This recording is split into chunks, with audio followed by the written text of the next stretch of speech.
I'll be able to share more resources with you guys all. And we do have a pretty nice list of resources already underneath the spring YouTube page for the spring event. And a number of you guys were involved in that one as well. I know Michelle and Mark and Alex, and I think Hannah was in. So a bunch of you guys were in on that event as well. And we have some great resources there. Without further ado, let me turn things over to Mark. I'm going to go ahead and ask everybody to mute unless you're speaking or in a very quiet room, and I'll turn it over to Marc. Thank you, Marc Groen, from our credentials program in the College of Education. He's the one to go to for all your questions related to the single subject teaching credentials program. Take it away, Marc. Thank you, Jeremy. As I said, we are all virtual this year, and you get to hear my corgis. We are all virtual this year, and we had expected to go back live in fall. It appears that might not happen. The president has suggested that we might not go back face-to-face until January of 22. Either way, we do have a program. We have a full cohort this year. We're already interviewing for our cohorts for next year. So if you're a senior, feel free to apply. We are taking applications. We are interviewing applicants.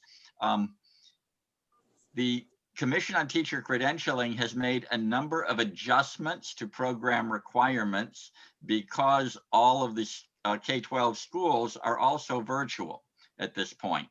A few of them are looking to go back, and that'll be very interesting, but right now they're virtual. So among the changes the Commission has made is they have suggested that CSET can be waived until the end of the program. I do not recommend doing that. I suggest you get CSET right at the outset. We really love to have CSET at the outset because that means after that, there is nothing between you and a credential. We can work with you on TPA. The Commission has also said that they can extend that into induction.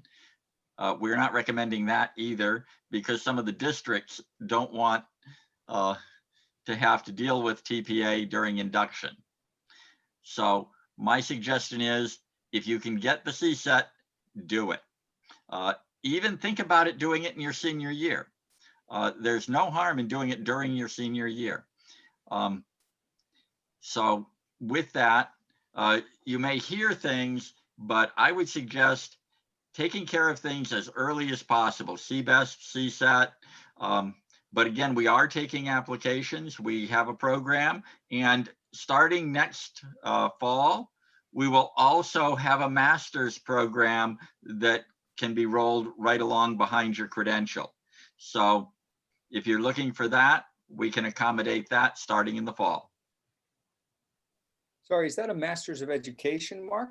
It is a Master of Arts in Education, yes. Master of Arts in Education. And I also wanted to jump in quickly. We do have a new Master of Arts in History that we just started this fall. But on the CSET question, we have just our application for what's colloquially known as the CSET waiver or the program, the CTC program alignment approval is under review right now. And if that comes through, I'll let you know first, Marc, so that you know that our pre-credential track students, that is again formerly track A, what is now pre-credential track students, will effectively graduate with the CSET waiver or with the CSET equivalency. So that taking the courses in adherence to our current teaching track or pre-credential track equates to having their CSET done. And that will come with some kind of form that they then bring over to you for verification, Marc. That's something that we had in the past, and we're we're working through the renewal process right now. And that is terrific. And those of you who are planning to go through, make sure you go through track A, because the CSET waiver is huge. I strongly recommend the CSET waiver if you can get it. And don't tell Ed I said this, but if you are planning on a master's, get it, and you're going to be a teacher, get it in your content area, not in education.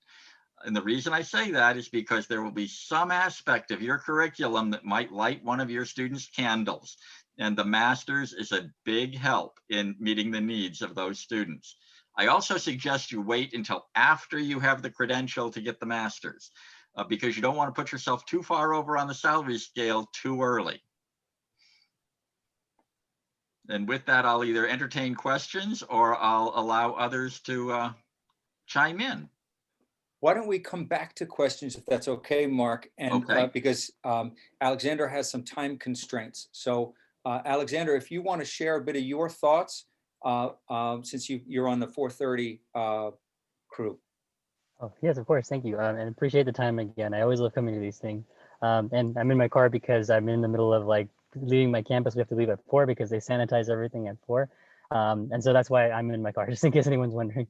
All right. So as Mr. Jeremy says, I hadn't gotten used to calling him Jeremy because I'm not allowed to call him Dr. Murray anymore. I used to go to Cal San Bernardino, and I was a graduate there in 2013. And I am working currently in Riverside Unified. I went through the credential program at UCR, and that's kind of how I ended up here in Riverside. I teach at a small school called Riverside STEM Academy High School, right behind UCR. We are a public, but we're a magnet, so we attract students from throughout the district and even some outside of it as well too. I teach all the social studies classes here. I teach AP European History, AP US History, and AP Government, so all AP classes. And I'm currently the advisor for Heritage and Legacy, which is a advocacy group for African American students and Latinx students in our district. And so, you know, combined with all those things together, basically my role is to be not only the teacher, but also an advocate for those causes as well too. So a couple things that I just wanted to add that I always do for these things. I can talk about a little bit of like what I should have known, right, Jeremy? Yeah. Okay, thank you. All right, so what I always tell people at these things is that the one thing to always remember is that although you're going into this to teach history, which is I'm sure what everyone here loves, right? The most important thing to learn your first couple of years is just how to be a person in the classroom with students.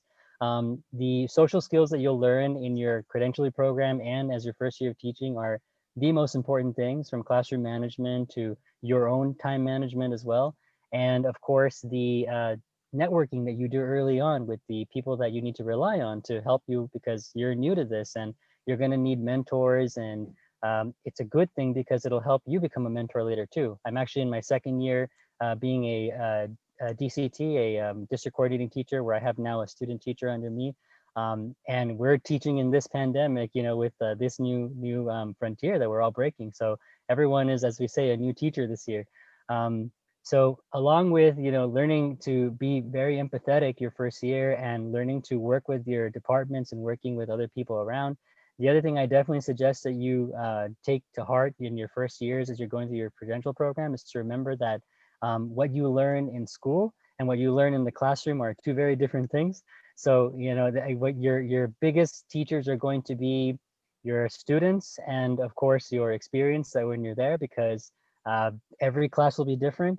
And you need to prepare yourself to have the patience to be sometimes a student's mentor, sometimes a parent, sometimes to a student that even if you don't have children, you will be that role sometimes, to have emails that you're going to answer quite a lot because, you know, it's the only way that we can communicate without seeing our kids today. If you could see them through passing periods and at lunch, you know, that'd be a great thing, or in after school activities.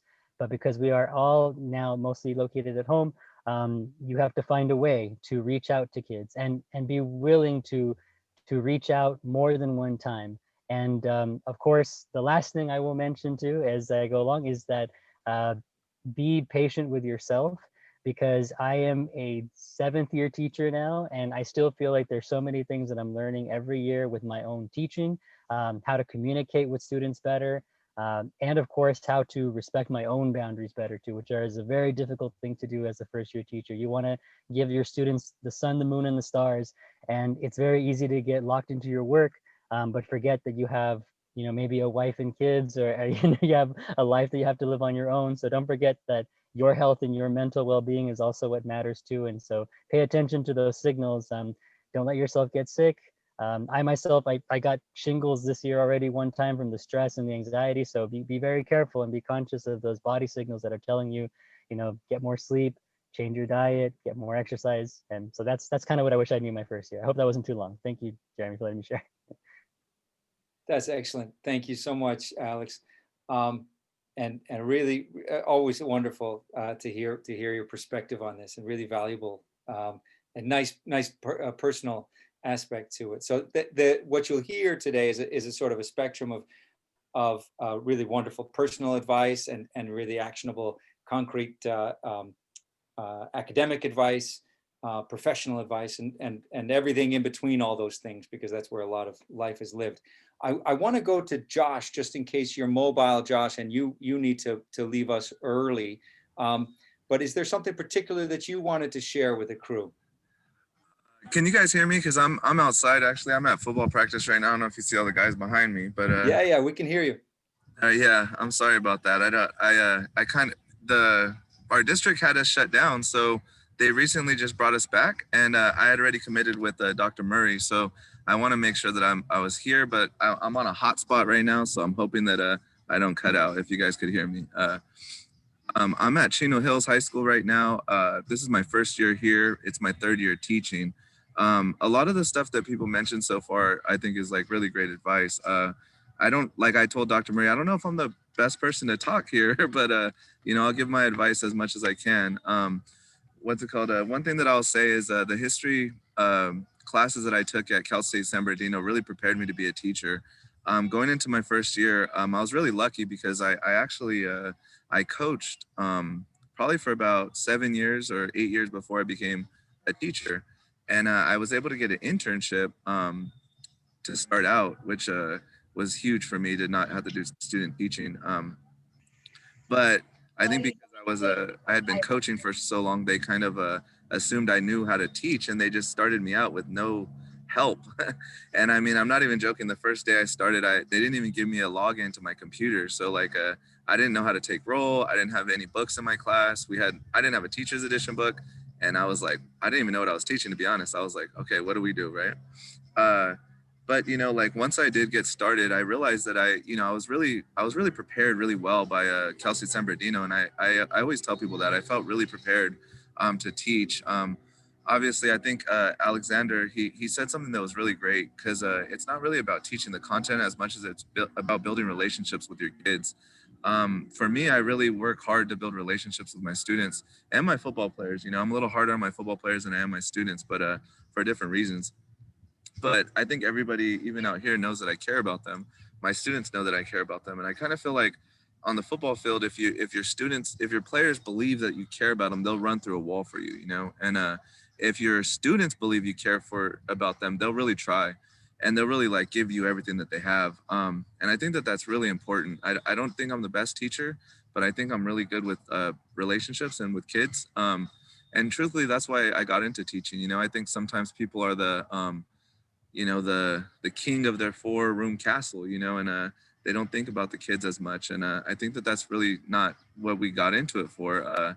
To me, I hope that the things that I teach the kids, they probably won't remember everything I teach them about the American Revolution, but if they learn social skills, if they learn kindness, if they learn organization and structure and how to just be good people, then I feel like I succeeded. One thing I would recommend for all of you guys is try to get into something right now. Like it could be a sport, it could be anything, even just going to schools and meeting people. I would go to schools. I didn't even know anybody, but I would go to schools and just sit in on classes.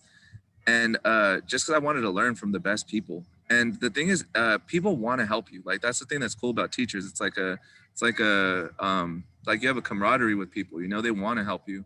And if you go to a school and say, hey, I'm you know, trying to become a teacher, I want to sit on some classes.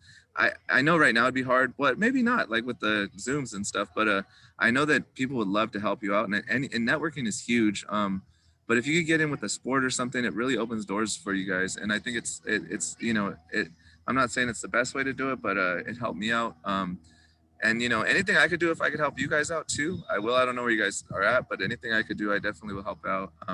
I don't really have much else. I don't know if you guys have any questions, I'll answer them, but that's all I That's got. great. That's really great, Josh. And something you said that I sometimes tell my students who go off to teach, and I know current teachers are still really sort of pick this up along the way. And my brother's just started teaching. The importance of not just caring, but sometimes saying the words to your students and your athletes, student athletes. I really care about your success, and sometimes they, you know, it shifts the dynamic so much in the classroom that you're not just this sort of evaluator with a ruler, you know, whack them on the head, but somebody who's going to be really excited when they succeed and really happy when they succeed. Just saying those words go a really long way. And when I first started teaching, actually when with, I think Alexander might have been in my class, I was very insecure in the classroom, and that's a common thing for people getting started. And I always felt the need to sort of demonstrate. You have to demonstrate your expertise or your authority within the classroom and that kind of thing.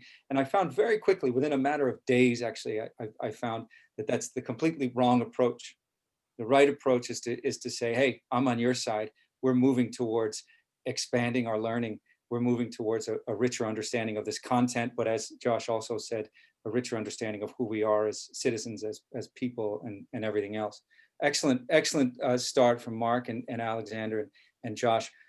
Michelle, can we go to you next? Is that okay? Yeah, sure. All right, excellent. Professor Lorimer from the history department.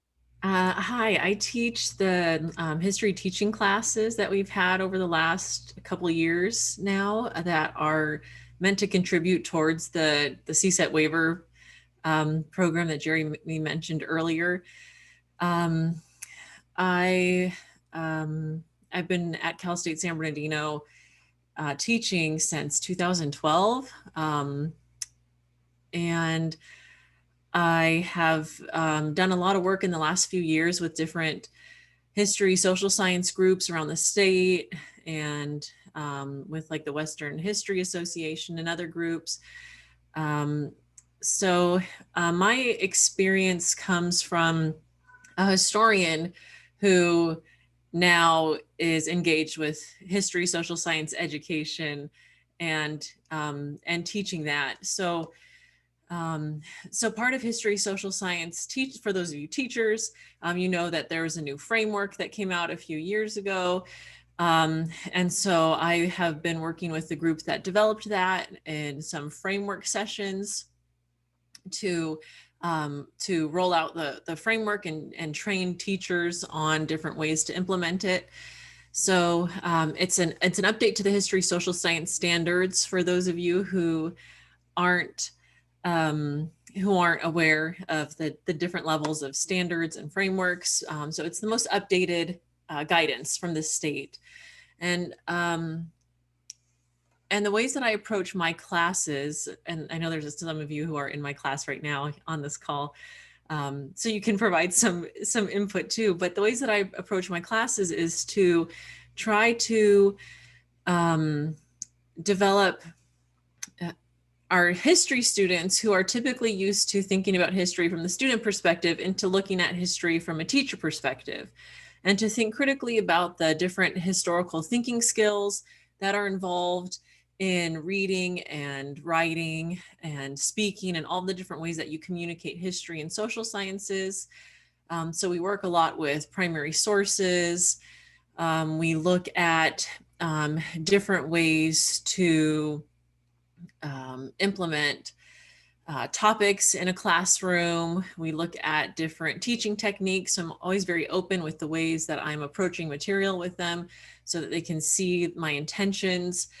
But we also do a lot of communication and work with each other to really try to provide my intention is to try to provide a gateway for them from the history program into education and into the credential program. So they kind of get that step from their history classes into education, in the world of education.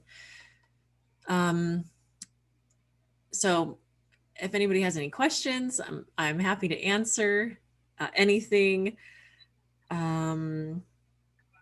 Yeah, I think that's it. That's Can you great. hear me? Thank you, Michelle. Hello? Yeah, Daniel, you have a question? Yeah, I have a question to ask Michelle. Go ahead. So I was a little confused. So you said you're a history professor, right, at Cal State San Bernardino, Michelle? Yeah. So path to becoming a history teacher, do you need to go through the credential program, or like is there any other path to take? Because I heard you can like go direct to like the master's program and from there like have some type of like personal training, like teaching labs and all that. But I'm not so sure you're that. So I think Mark can help answer this also, but you, to teach at a public school in California, you have to earn your teaching credential. So you'd have to go through the College of Education for your credential.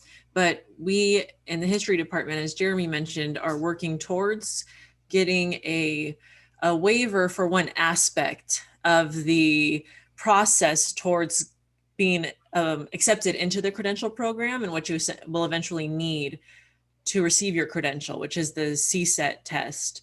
It's this 3-part test that you're required to take to receive a credential in California, that tests in world history, US history, California history, and like geography. Is that correct, Mark? I think you're on mute still. Oh, and economics and Oh, and economics, right. government.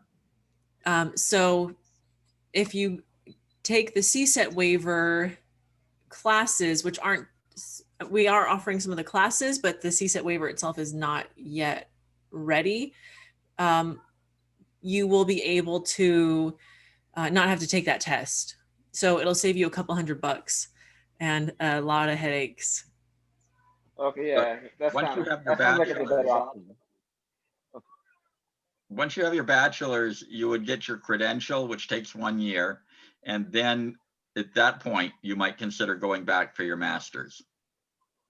Okay, so that's such a clear path. Because I was confused on like how it all works, like how like one exactly becomes a professor. That's my goal, and like right now I'm like barely gonna graduate, so I'm still in that part where I'm like, what do I do from here? So if you wanted to teach at the university level or at community colleges, if that's what your question is, you don't need a credential for that, but you have to at least have, for most places, because it's so competitive, you have to at least have a master's degree. And to teach at like a state school or another university, you really have to have a significant amount of your PhD work completed. So if that's the path you're looking at, it's a different thing.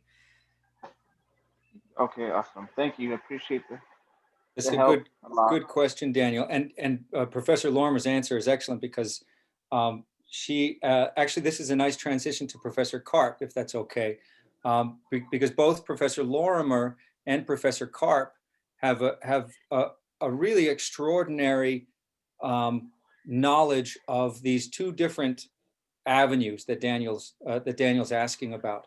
And that is the doctoral avenue toward teaching at the post-secondary at the university level, but also have a really rich knowledge, along with Professor Groen, of the credentials and the teaching track aspect. So Michael, can I ask you to give a little bit of your thoughts, some preliminary remarks about things that you think students should be aware of that we maybe haven't heard for? I don't know if, and to Daniel's point, I don't know if I'm assuming too much knowledge, but as Daniel says, we can sort of tap the brakes a little bit and say sort of, where are we in terms of what we need to be doing? So if the conversation starts to spin away from you in terms of what we're talking about, raise your hand, jump into the conversation, and let us know, and we'll sort of slow things down.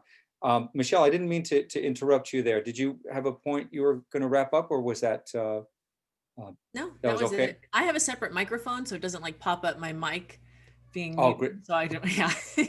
All right, cool. Why don't we turn things over to Michael, to Professor Karp now, and to keep us moving. Thanks, Jeremy. So I guess I'll just start off giving you guys a little bit of background about my experience. When I first started, I went to Humboldt State Universities where I did my undergraduate work, and had been a very struggling high school student. And when I got into college, really wanted to teach high school history, which is what I was really set on doing. Ended up kind of really loving college a lot, and had some professors that suggested I should go to graduate school, which honestly wasn't even on my radar at all when I started college. Ended up going to St. Louis University for my MA and PhD. And it kind of had always still had this question in the back of my mind about teaching high school. So while I was writing my dissertation, it was kind of a way to make some money and also maybe answer that question. I started substitute teaching in the local high schools in the area in which I was doing some research and writing my dissertation. And I was a substitute teacher for 2 years while I was writing my dissertation, and really loved it. I was in fact surprised how much I liked it. And I was in the middle of this PhD program, thinking that maybe I did want to teach high school still, which was really cool. And I learned a lot. I know it's hard with COVID under normal circumstances. I definitely, and maybe it'll be true for some of you, depending on where you're at in the program, I would definitely suggest taking the CBEST as soon as you can, and subbing if you can get your foot in the door somewhere, if you want to kind of know what it's like. Substitute teaching is a great experience because, any given day, you don't know what kind of classroom you're going to walk into. Some of them are great. Some of them you'll struggle to control. It's kind of a crash course in classroom management, so it can be good for that. But it can definitely kind of give you a pulse on what it's like to be in a classroom with a bunch of teenagers all day. So in any event, as I got close to finishing up my PhD, I actually applied for this job to help open a school in Baltimore in 2015. And that was Bard High School Early College. And so it was through Baltimore City Public Schools. And then the college associate's degrees that we gave out were given out by Bard College in upstate New York. You might have heard of it. So I was teaching high school, and then these dual enrollment classes at the same time at Bard. So students starting in their junior year had started to work on their associate's degrees. So they're working on their high school diploma and their associate's degrees at the same time. Was a awesome opportunity. Loved it, learned a ton. I would definitely second what the other teachers have shared, that I think the most important things I learned starting out full-time as a teacher with my own classroom at Bard Early College were classroom management. I worked with a teacher who had been teaching for about 10 years. And the stuff he taught me was like huge for teaching high school age students, middle school age students. And then also, honestly, a lot of it is carried over into even my college classes. So working with your colleagues, learning that kind of classroom management stuff, and it can be small stuff, even like, as a sub, I would never like wait at the door for my students. I'd always kind of just like sit behind the desk and wait for them to come in. You can set the tone even differently by like opening your front door and waiting and welcoming everybody as they're coming in the room, right? Even small things like that can make a big difference. After teaching at Bard, I landed a job, and I never, ever, even when I thought I wanted to teach high school, thought I would teach middle school. It was like, no way am I stepping foot inside of a middle school. Everything that, you kind of have like a negative stereotype about middle school is where I was at. But I actually ended up teaching middle school for a few years at an independent school in San Diego after Bard. And I'm happy to report that I really enjoyed it a lot. And it was not at all what I expected it to be. I was a sixth grade advisor, taught sixth grade, and also as a humanities teacher. So I was teaching also language arts and social sciences, which was again something that kind of was not on my radar. So another thing I would kind of say for folks starting out going into teaching at the secondary level, is kind of be open to different opportunities out there, because you never know, you might be surprised by where you end up, and you might enjoy it more than you think you will. And then after my time teaching high school, teaching middle school, I started adjuncting around a bunch of different places. So I was teaching at College of the Desert and Moreno Valley College and the University of Redlands. And this is actually my first fall at CSUSB. My primary appointment's out at the Palm Desert campus. If we were face-to-face, that's where I'd be spending most of my time and teaching and everything. So that's just kind of my general rundown of where I've been at. I'm certainly happy to answer any specific questions about my experience or other questions about credentialing, kind of going through that process. You know, I took the CBEST and the CSET and all of that stuff along the way. Was an advisor for several different clubs and stuff. So really kind of any questions across the board, I'm more than happy to answer. Thanks, Michael. That was excellent. And I want to ask Hannah in just a second to jump in, if you'd like, Hannah. And then we also have Hannah's colleague from Rialto, Pat Kimmons. And then we also have Byron Williams, who can tell us a little bit about his experience teaching. And like Michael and Alexander, working in a school context where you're sort of building the bridge as you cross it as well. So that's something Byron can talk about. But before, something that Alexander noted just before he dropped off was also, he was amplifying what Josh Cronkite said, and I also want to amplify what both of them said, and that is how your undergraduate work can very well prepare you for your kind of, for your teaching work.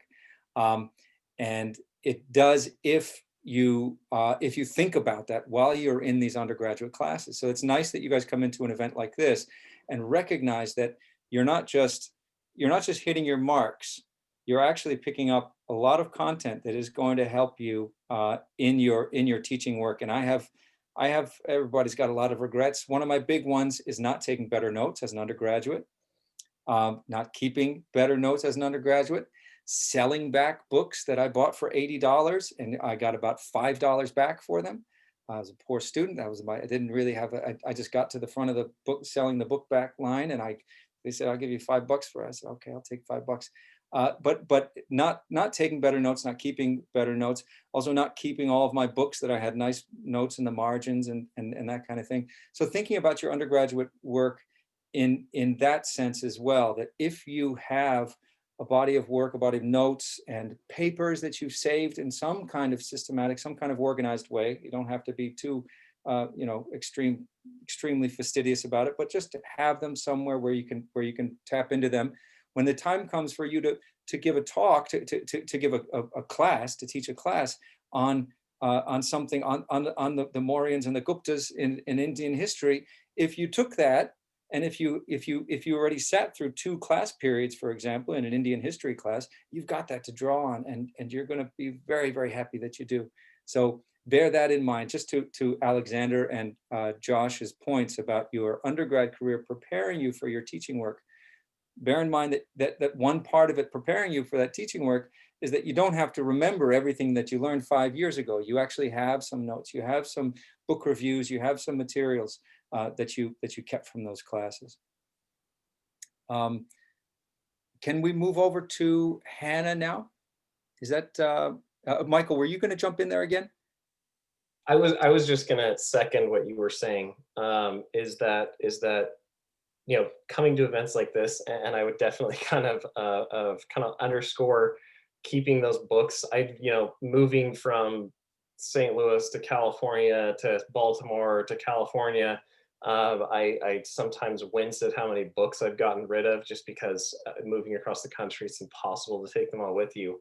But yeah, your notes and books, those are kind of the tools of the trade, and that stuff does come in handy. My undergraduate training along the way, it's just so obviously, it's a huge part of once you get in the classroom, especially with like Dr. Lorimer's class and kind of those classes where you're explicitly thinking about how it is that you teach this stuff that you now know is just really, really helpful resources to keep in your back pocket as you move through the process. Yeah, and having some kind of system, even if it's just like a big folder on your computer, or every now and then save it down to a thumb drive, an external drive, and know where it is, print it out, keep it in a file, something like that. Keep that information where you can at least sift through it and do a search or that kind of thing. Is you're going to be glad you did. Okay, so let's go to Hannah and then Pat and then Byron, and then we'll have a sort of open conversation. Good afternoon. So I'm Hannah Knight. I am currently teaching at Rialto High School, going into my 5th year, and I actually am, I went to Cal State San Bernardino with my undergrad. I also went through the education program, the credential program, and am currently part of the first kind of master's group in the history department with Professor Murray. So but yes, before I kind of go through what I had kind of jotted down earlier, keeping the books is also really important, because you do find yourself going back to them. I think when, because for those of you that think about going into master's, one part of master's application is turning in your own work and, you know, going through it. And one of my papers, I had to fix a source, and I happened to have the book that was from 5 years previously. So it's used in a number of ways, but and then, like Professor Murray said, I do work with Mr. Kimmons. He and I teach AP World History together. I also teach US History and Avid, but I think what you guys are going to find is building kind of a cohort is going to be really instrumental throughout this entire thing. Like even now, before you even get into the program, having kind of that support system is definitely going to be key. I mean, there was a number of us before we graduated. For those of you guys that are taking 594 or the 494, there would be a core group of us in the library, and I happen to have Professor Murray as my 594 professor, that would spend hours in the library going through each other's papers and just kind of talking it through. When you guys move into the credential program, you're going to kind of find the same things with working on your TPAs, just kind of sounding out ideas. And even moving forward, Mr. Kimmons and I are constantly kind of going back and forth about AP World History. So building those relationships, which was kind of already mentioned, is definitely going to be key. And not to be afraid to kind of reach out to people, because they're kind of in the same position as you. And Professor Karp kind of mentioned subbing, and I definitely would, once you kind of go through the program, subbing is like the #1 way to network. It's actually how I landed my position. I was a long-term sub in the district that I'm in right now. And it actually was how I found my teaching position at the high school. So subbing gives you great experience, kind of, as was said, dealing with different types of classrooms, but it's also the way to kind of, network and kind of build a reputation for yourself. And I'm trying to think, but I'm kind of jealous you guys might not have to do the C-sets, because I had to do all those C-sets. But if you guys do have to do them, definitely what Professor Groen said earlier, doing them before you go into the program is key, because that takes so much stress off of you, because they are pretty, they are a hill to climb. There are 3 different parts. They're like 40 questions, and the world history is like 40 questions world history on anything. So definitely getting a jump start, starting studying now rather than kind of waiting till the very last second is definitely would be good, just kind of stress level now. But definitely what I kind of learned, and one of the things that really helped me was kind of building that, that core group that you kind of have a sounding board, like kind of worked with. But Kimmons? That's great. Before we go to Pat, sorry, I want to quickly say to Michael's point and Hannah's point about the cohort, We do have a history club here. Professor Karp is actively advising it right now, along with Professor Robinson.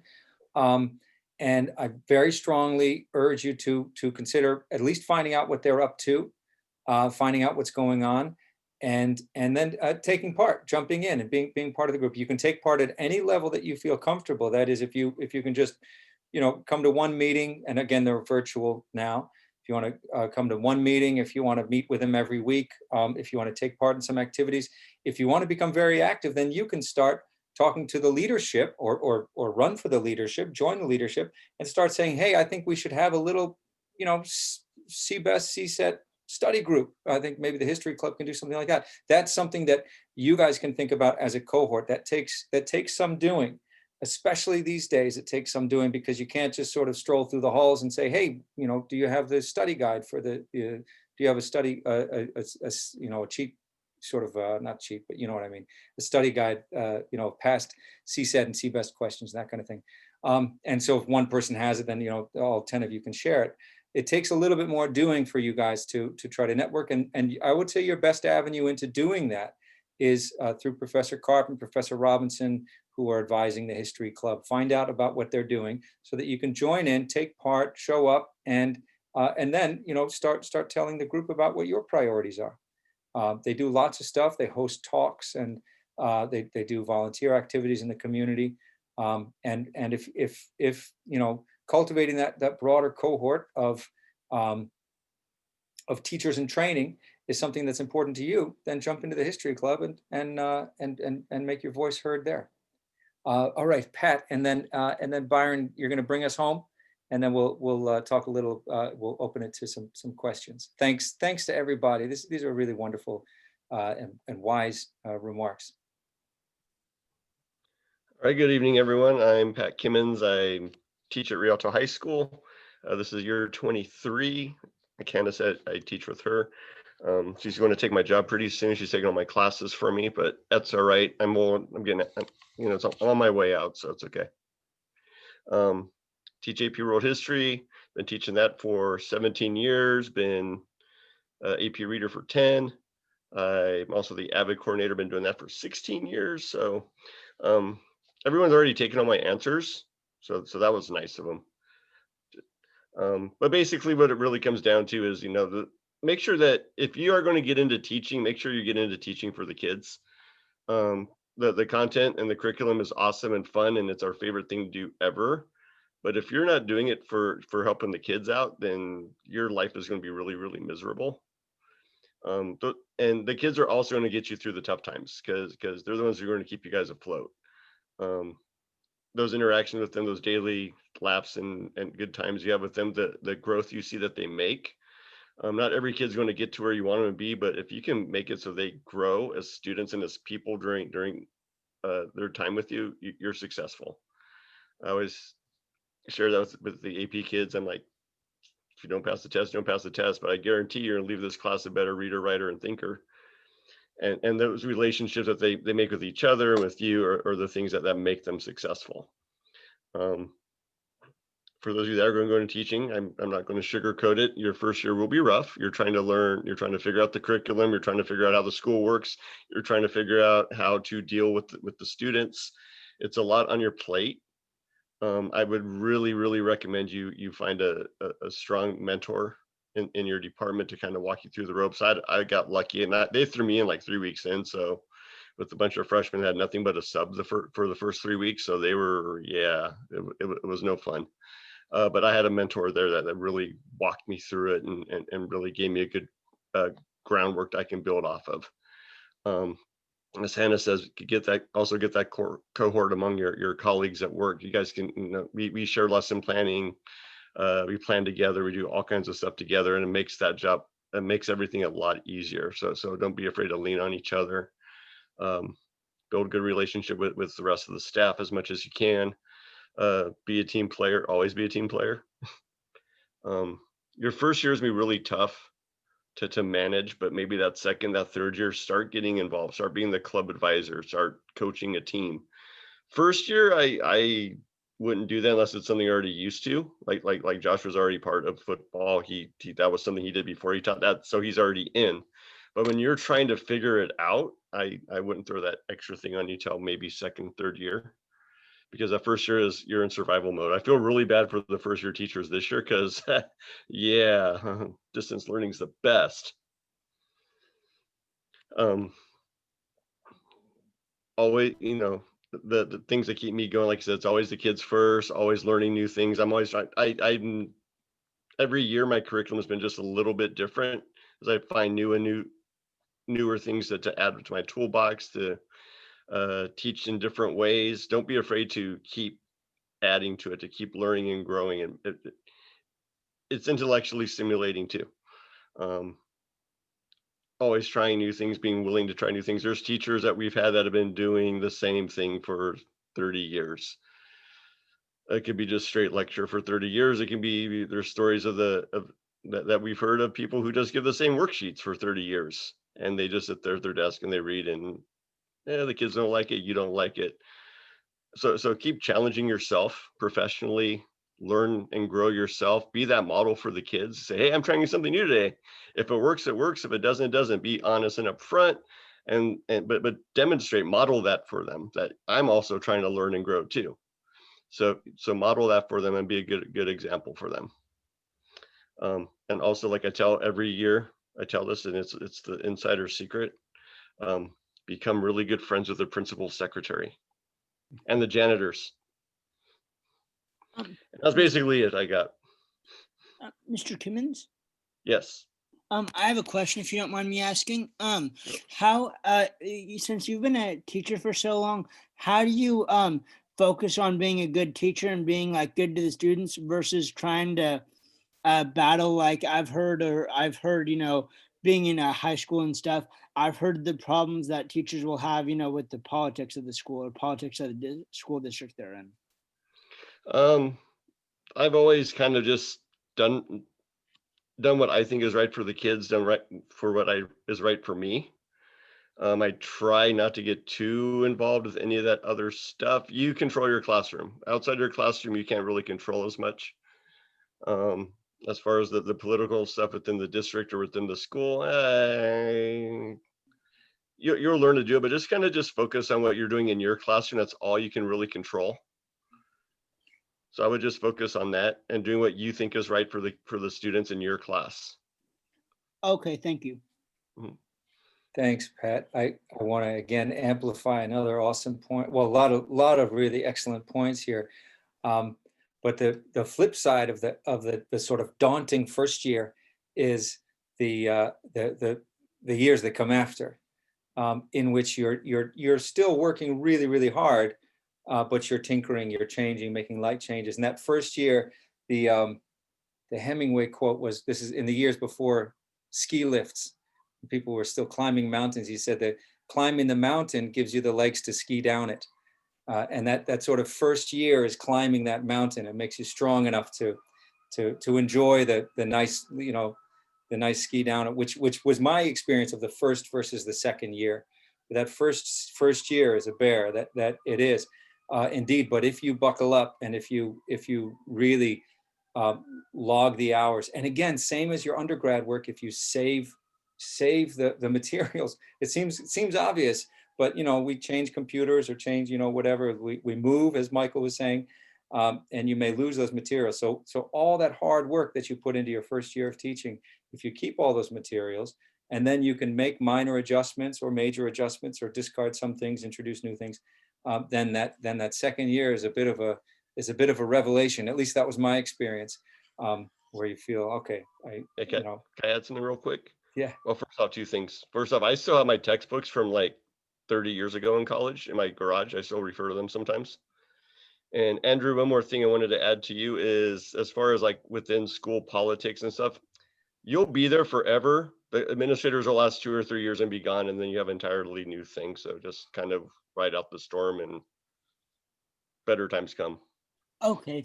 Thank you very much. Yeah, that's what I've noticed even in high school or whatever. You can tell I was in ASB, so you can tell when you're in student government or whatever, all the different politics or whatever and how crazy it can be. Yeah, the principals come and goes, the teachers stay. Thanks, Pat, and thanks, Andrew, for your great questions. Let's move on to Byron, another former student who's now got experience as getting his MA in history and going on to teach as well. Thanks for joining us, Byron. Yeah, so I did graduate in Cal State San Bernardino in 2019. Moved on to the master's program at Cal Poly Pomona. I should be finishing up next semester, hopefully. Do have those comp exams, but I think I'll do well. You know, yeah, so I started out, like a month later after graduating in spring of 2019, I actually found a job at Bloomington Christian High School. I taught, it's a dual campus. So I was teaching both junior high and high school. It's small when you're a private school teacher. Eventually that campus had closed due to financial reasons of COVID. But it didn't seem right. A lot of us teachers, actually only 13 of us, actually got to move. We actually created our own school in Fontana, Living Way Academy. And it's definitely been a challenge. We've faced it head on, and we have 100 students now, I think. We did have about 300 something back at BCS.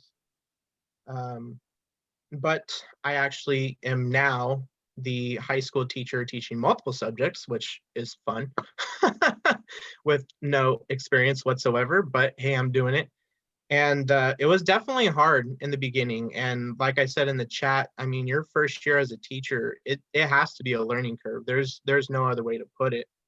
I was struggling, especially throwing myself into a teaching position while going straight into a master's program, not knowing what to expect, was very hard. I even messaged Dr. Murray quite a few times like, hey, I don't know, I think I shouldn't have done this. But I'm glad that I stuck with it because I did learn from that and it made me stronger and better. I definitely agree with a lot of you on points about being there for your students. That, I mean, why else are you being a teacher? You know, you're there for the students. And I remember throughout last year and this year, I just went to games because a lot of my students were sports players.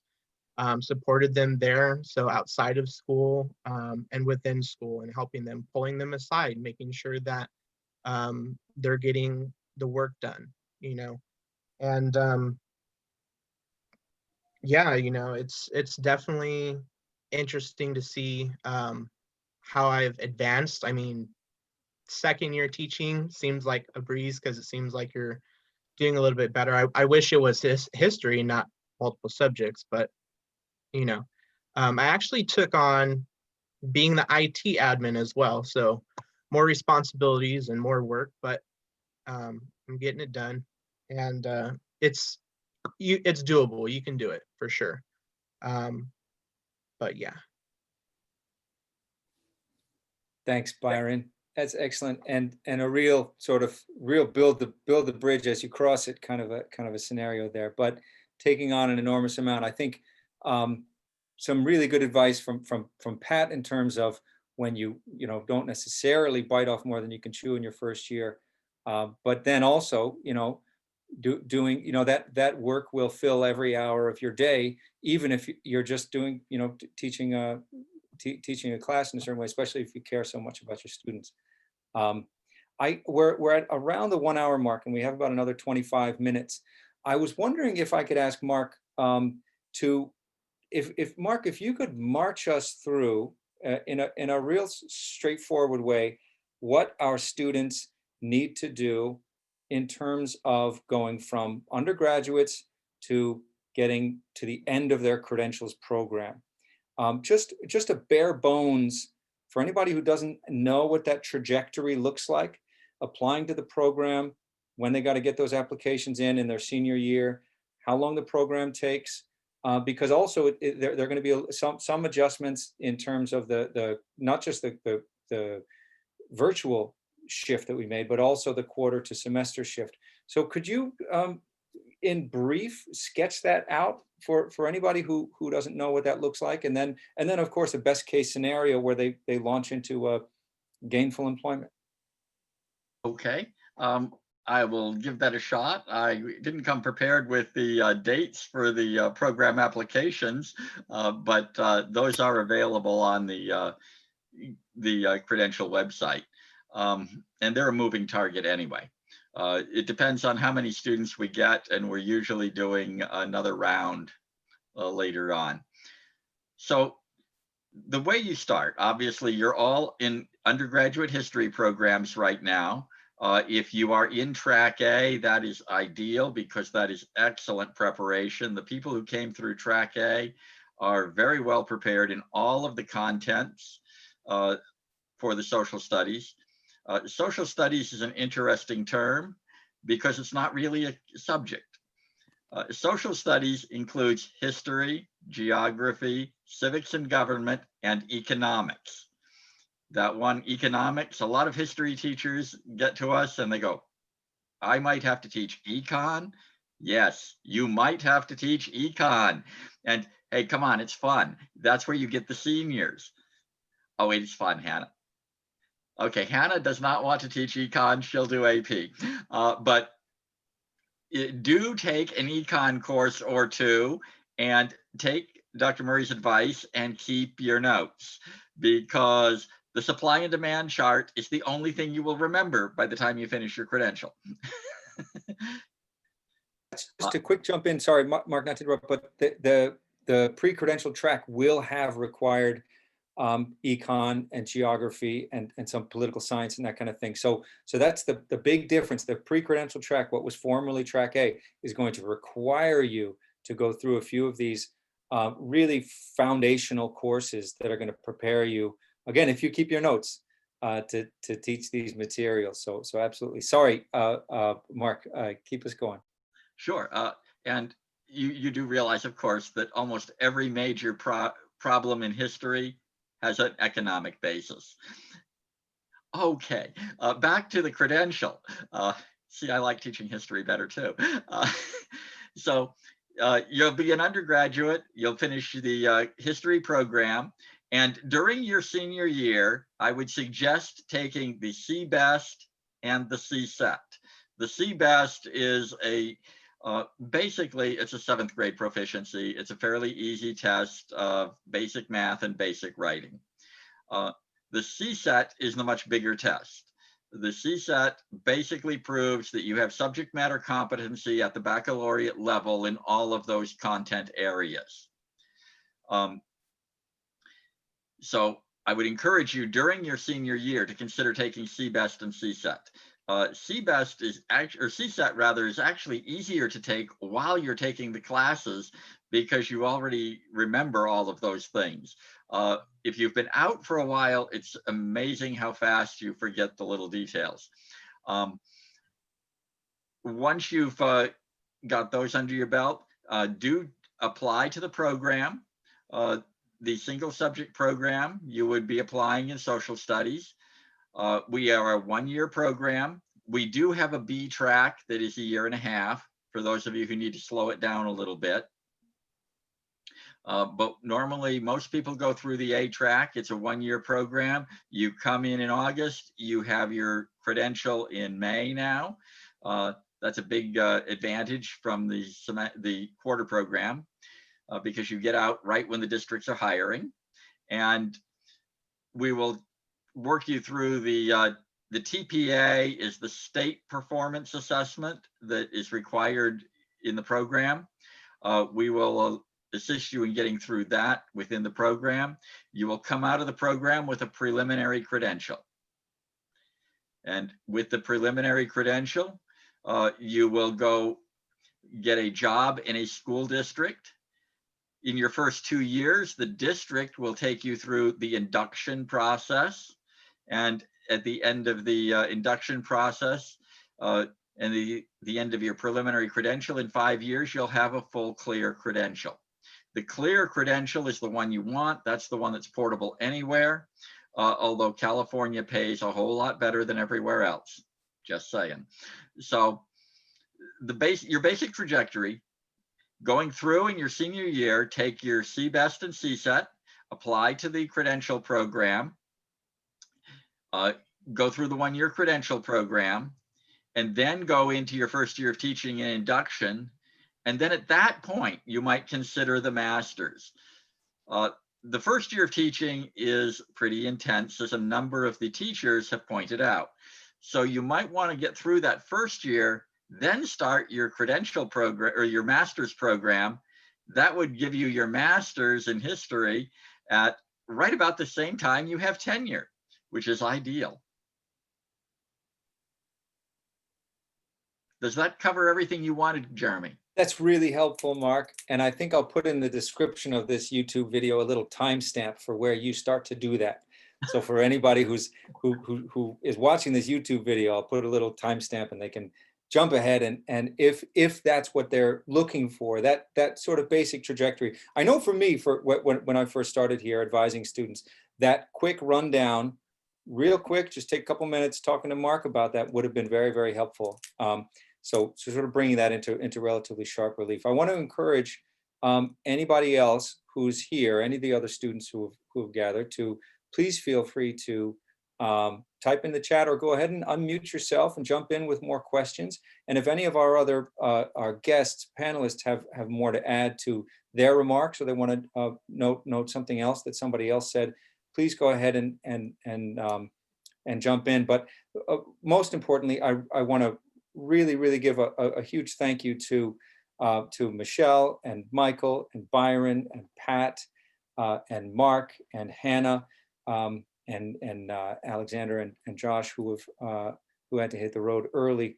But I really want to thank you guys all. This is such valuable information for our students as they envision what comes next, which can be difficult. And this can go a long way to sort of talking people down a little bit from sort of stressing out about the next steps.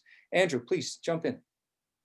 Yes. So I have a question, or maybe a comment or a concern or whatever. But anyway, my question is, what happens if you're on the track B for history? I know people say how, that track A at the Cal State San Bernardino is good, but what about track B? Because that is currently what I'm on. I'm on the history track B.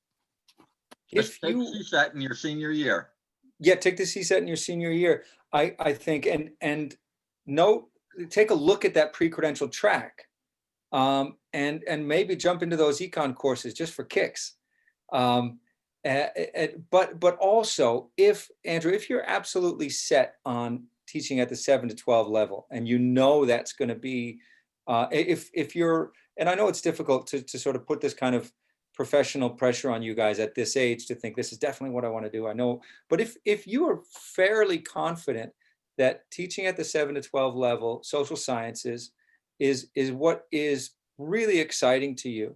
And if, for example, you get out into some classrooms, maybe do some subbing and that kind of thing, and you're sure this is what's exciting to you, I would consider, well, I guess you're not going to be subbing before you finish your undergrad degree, but I would consider shifting over to the pre-credential track. And you can do that. You can go to the registrar's office and you can do that. So if you're really sure that's what you want to do, then think about shifting over. Now, as Mark said, you can also take the CSET. That's going to effectively prepare you for this. If you do stay in that research track, or what was formerly known as track B, as Mark said, that you're not going to get the CSET waiver if we are approved. Knock on wood, we're going to get approved for this hopefully by June.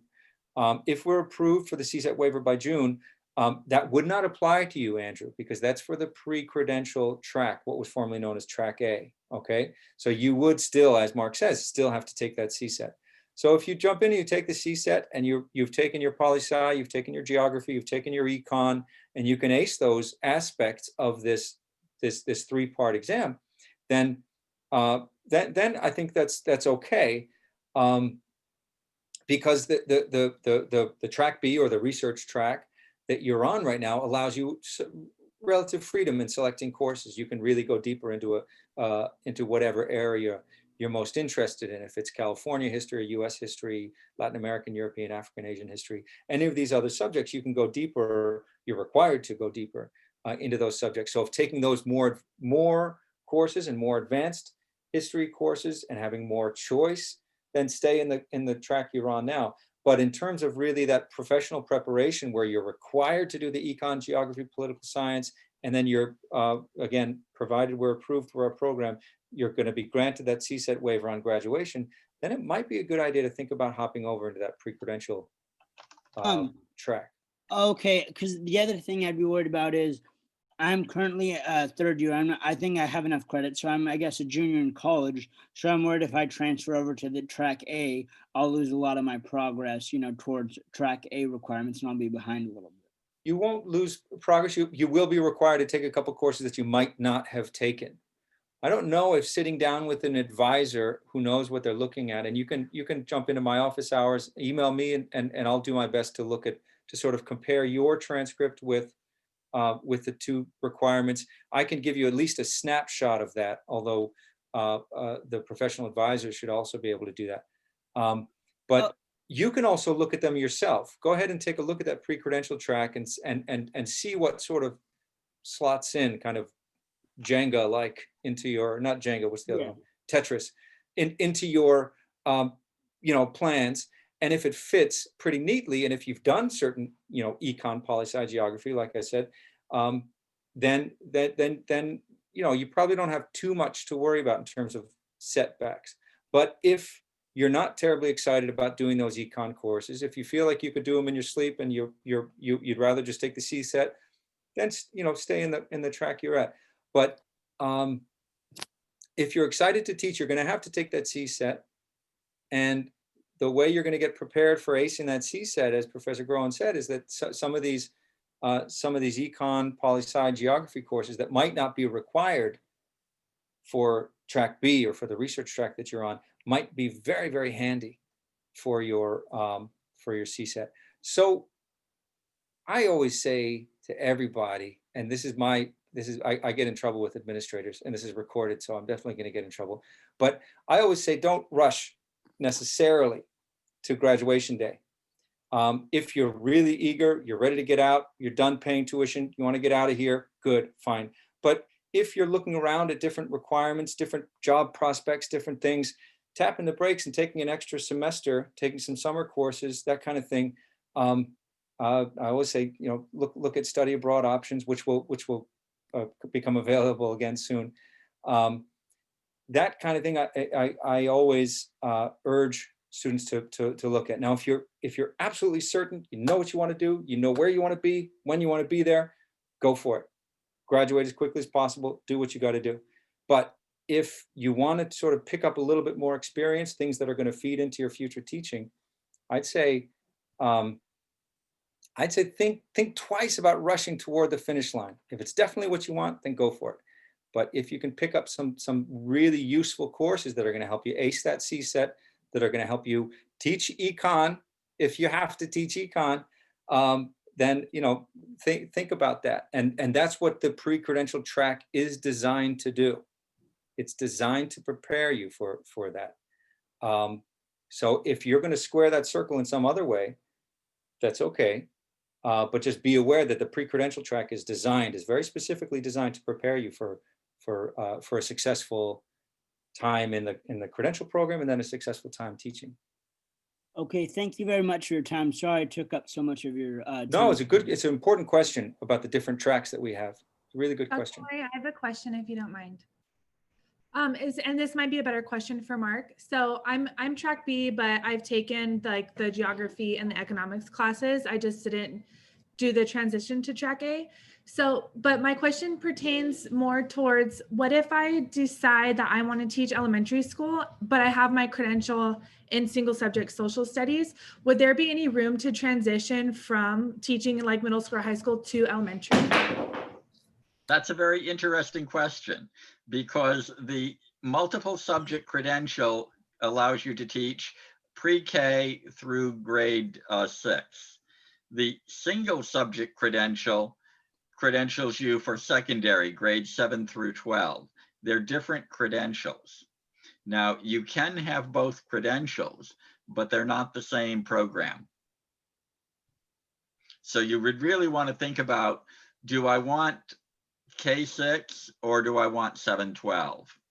And then focus on the credential that you want the most, because they are separate credential programs. Does the undergrad that you have your degree in matter when deciding whether you want to be single or multiple subject? Not at all. Okay, thank you. That's a really good question as well. Deborah, go ahead. Thank you. I kind of have a question that goes along with that. So I definitely know I want to be a teacher, and I absolutely love history, and I wish I could just teach history all day, every day. But I'm concerned about taking the time and the money and the effort into getting the single subject credential and then getting out into the field and finding that the history jobs are hard to find, or I'm going to end up teaching English or something else. And so I'm leaning towards multiple subject credential, so I could definitely get in and teach. And I feel like maybe the job opportunities are better to find a multi-subject credential job than a single subject. What are your opinions on that? Well, first of all, I'll let you know I'm afflicted with opinions. But you know, it looks like the multiple subject jobs are actually the harder to get now.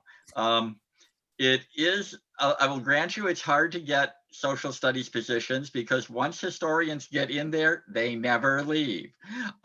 It's a great gig, but you can get in. When I went in, there were no jobs. I ended up teaching history at a government school. I was teaching for the US government, not for a K-12 school district. So there are a lot of ways to become a history teacher. If history teaching is what you want to do, and you want to teach history, you want 712. If you go elementary, you will never teach any history, ever. It'll be language arts, social studies, and reading recovery. Those are what elementary focuses on. You might get an hour of history in there a week if you slide it in. But if you really want to teach real history, you want the high school. I don't know if that really answers your question, but the jobs are available. You can get them. You do have to pound the pavement for sometimes, but they are available. And Hannah and Pat can talk about that too.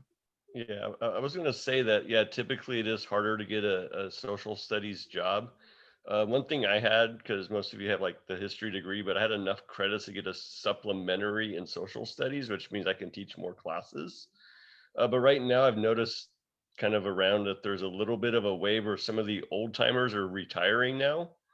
And so their jobs are opening up a little bit. We're getting 2 or 3 new teachers in our department every year because some of the old regime are starting to go away off into the sunset. So this might be a good time to be getting into it.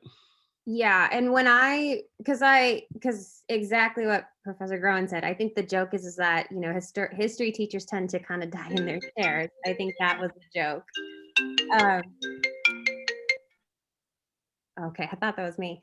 But when I came in, I mean, I remember this from Professor Groen actually like saying this, that our class coming in was actually at we had an advantage because, you know, the market crashed and no one was a teacher. And when we came in, I think about, 6 years ago, like the positions started opening up, but there is a lot more positions flying for teachers, for history teachers. I know in our district, they're currently offering kind of like a golden handshake in a sense for retirement.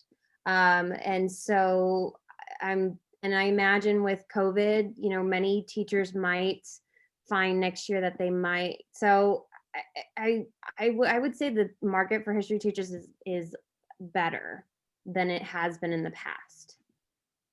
I have another question if you guys don't mind. So if we find ourselves in a time where it's hard to like break into a school or within a certain subject, are there things that we can do to make ourselves more marketable? I will kind of like emphasize, like, subbing is going to be your number one. It is the best way, because a lot of times if you've subbed in a district, and it's a really good idea to actually sub in multiple districts because you can kind of figure out if you like it. But you will have, so I had like a teacher specifically tell me about my current career opening up, because the way that positions open sometimes is that Kimmons and I are notified about it before it actually like goes to EdJoin. And so subbing's your number one way, because you also will kind of get looked at first. Than say someone that's coming from out of the district that they don't know. So that's probably like the number one way to kind of like get connected. Can I get a quick explanation on EdJoin, please? Sounds like a job posting site. That's what it is. That's Yeah. what our district uses. Yeah. Yeah, so EdJoin is kind of like, I mean, if you Google EdJoin, it'll bring you to the website. I mean, it is where you, it's for jobs and education. So it's not just teachers, it's actually pretty much jobs and education in general. I mean, you'll have everything from, I think, coaching positions, I think, and then even like bus drivers and everything like that. So that's often where you have to upload your resume and all of the references and everything like that. And also where jobs will be posted, and you can break it down by county and district and everything like that. And Josh just asked a question in chat. Should I get my master's first? I would strongly advise against that. Don't do it. And the reason being, I had my master's before I got my credential, and it made it very hard to get a job because I was all the way over on the far end of the salary schedule and I had never taught. And all of the principals interviewing me would look at me, first year teacher coming in, no experience, and all the way at the far side of the salary schedule. And then if they interview somebody like Hannah, who would be coming in cheaper than me because she doesn't have her master's yet, and she's got all this experience and she can teach AP, I'm hiring Hannah in a heartbeat. So I would suggest waiting on the master's until after your first year is under your belt. And I want a quick note that I think this is, we've gone through a couple of times. I remember in the spring, there is a different school of thought on this. I think Peg and Jim Hill felt the other side. They felt that this wasn't a consideration, or it wasn't permitted to be a consideration, right? And Mark, so just for Josh's purpose, I don't want to teach the controversy here, so to speak, but I just want to sort of flag that there's a perspective. Peg and Jim, I wish they're so fantastic to bring in. And in their place, I want to note that there's a different school of thought, which is empower yourself to the maximum and boost your CV as much as possible. And if that involves getting your master's first, then that's what we do. I do also want to note, though, that our master's program is quite conducive to people who are actively teaching. And we've done our best to, even in the virtual environment, to keep live sessions going, but to have them as evening sessions. So our live synchronous courses are evening courses, and Hannah's in that program right now. And it's a terrific cohort. And there are some students who came straight out of undergrad, some like Hannah who went out as Professor Groen's advising, who went out, got their gainful employment, and then came back, are back for their masters. So there are a couple different schools of thought on that, but again, Professor Groen has much more experience in that than I do. I just wanted to give voice to the other perspective that I think it's actually not permitted to be a consideration. Is that right, Mark? They're not, I mean, technically they're not allowed to consider. Well, the finance people have a bit of a sway in a district, and a principal's going to hire based on background experience, but they're also going to look at how much does this person cost and how much experience do they have.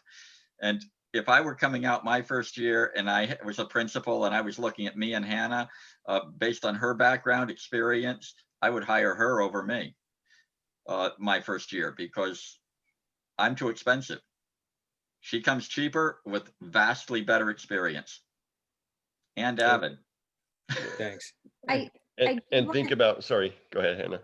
Well, I was just gonna say, like, if you do decide, I mean, it really kind of depends on like you, like personally, like what you want to do. I would say if you are gonna wait till you get your job, I would say like, finish your like the 2 years of getting your credential cleared and then jump immediately into the master's, because you'll find, as I've kind of found, that like I've been out of Cal State San Bernardino for I think 6 years now, and it's kind of retraining those, like the scholar part is it's a lot to jump back into. So definitely not putting it off.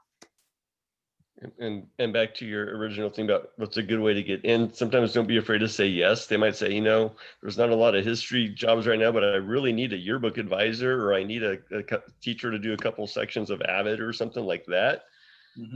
Don't, if it's something you think you can handle, say, well, yes. It doesn't mean you're going to get it, but if it gets you in the door, it's another option. Yeah, I would second that too. That job that I'd mentioned where I started teaching 6th grade, I honestly had like no idea what I was doing when I started there. But by the time I left, I was teaching, you know, the 8th grade US history class, and had kind of got the position I more so would have wanted. So it can definitely help if you're willing to kind of just say yes and to get started. I also second what Professor Murray said, as far as Josh's question about the masters, I had the same question when I was kind of at that stage. And I got both sides of it actually from different mentors and different teachers, that some said yes, some said no. I don't know, maybe it depends on the district. I honestly don't know if I don't certainly have a definitive answer. At least from my own experience, when I first started working for Baltimore City Public Schools, and I don't know if California does this or not, but when I had first started there, they actually gave me like a 2-year provisional credential because of my graduate training, because they had this program, like if you were a highly qualified teacher, you could get that and then finish the credential and clear it after that. So I think that Mark is quite right that that's probably the majority of the time the way to go with the pay scale question. And then you can also get the experience and then kind of bring that back to the classroom when you're getting your master's. But just wanted to share that little bit. And then one other thing I just wanted to underscore again was that definitely take the CSET as soon as you can. So I took the CSET when I was almost done with my PhD, which you would think means that I'd be highly qualified to take it. And when I first sat down with the CSET study book, it was like, oh my God, I don't know any of this. I remember sitting down with it, and one of the questions was, what did the TX do to the price of tea? And it was like, I have no idea. And I had to go back and study a ton of this stuff that I just hadn't thought about in years, where I think I would have been much more prepared had I taken it kind of senior year of undergrad. You're kind of in the thick of it, and you've got this really strong hold on the content. It really is an ideal and great time to take it. I have one question. I'm a little too late to wait for the CSET equivalency, so because I'll be getting my bachelor's after this spring. In sitting down to take the CSET, should I do it in one sitting, or is it easier to break it down into 3 segments and just, not swallow it whole? It kind of depends on you. I originally signed up to do it all in one shot, and then rethought and did it actually, like I did 2 in one session, and then the first or the last one in another session, just because you get, I can't remember how long you get, but you only get a specific amount of time, whether you are doing all 3 or 2. So it doesn't change depending on how many you take at once. So, I mean, if you kind of would like to have a little extra time, I would break it up. But again, it kind of depends on you. Yeah, I just know that me personally, my weak point is economics. I mean, I enjoyed micro, but macro was kind of a pain in the butt to me. Or maybe it might have been the other way around. Sorry about that. But basically, I could probably nail the first 2 without an issue. I'm kind of tending to think that breaking it down segmentally, I could walk in and maybe get a higher score on each individual exam. Sorry to interrupt, David. I want to give our panelists a chance for a sort of a 30-second wrap up. And it can be in addressing David's point, or we can also continue David's conversation via email. But I want to give everybody a chance to, I've got class in 2 minutes, 3 minutes, on somewhat amateurishly on the same Zoom link. So some folks have joined us from my MA seminar already. Hi, guys. We'll get started at 5:30 or maybe 5:31. But I want to give our panelists a chance just to jump in. Go ahead in any order you'd like with any parting shots or any final advice. And I will share with everybody this link. So anybody want to jump in with any final thoughts? If you guys have any questions or just want to reach out or just need a little mentoring, just Dr. Murray has my email. He can link us up. I'm willing to talk to you guys if you just need help with anything. Thanks again, Dr. Murray, for setting this great panel. I really loved it this time as much as I did last time, and it's been very helpful, especially to the students that are in Palm Desert, so they could come via Zoom. So thank you very much. And my email is in the chat. And I'll share that with the group. Thanks for those words, Andrew. I kind of already chimed in, I guess, on the things I circled back to, but also too, if you guys ever want to reach out, feel free to set up an email. Happy to meet on Zoom.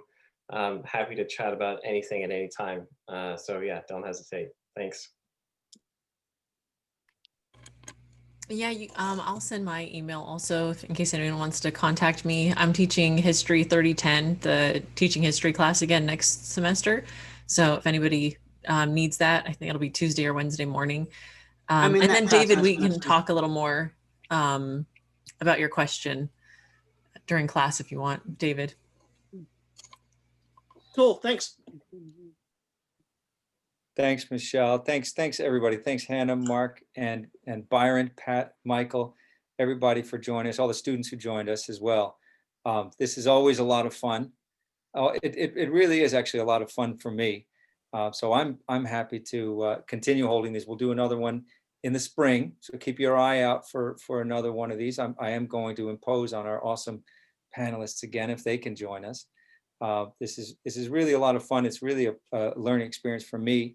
I will. You can reach me. Anybody who needs to reach me, I will send very quickly my email here in the chat. You can grab it there. I'm also the one who's been pestering you with emails about this program, so it shouldn't be hard to find my email address. So feel free to email me. Also, I can put you in touch with any of our panelists directly, who will have better information than me. Thanks, Pat and Michelle and everybody for your email addresses. But please don't hesitate to reach out. Thank you so much for joining us, and thanks especially to our panelists for making the time in these sort of endless days of Zoom for one more Zoom here. So thank you guys. Thanks everybody. Bye. Thanks. And I am going to leave this Zoom open and just ask whoever's not in my MA seminar to drop out. Thanks, everybody. Thank you so much, Mark.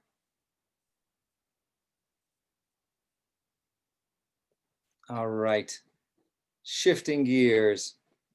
As I predicted, this would go kind of right to the limit here, because we have these really rich conversations about teaching with the future history teachers. I will stop this recording, and as a matter of fact,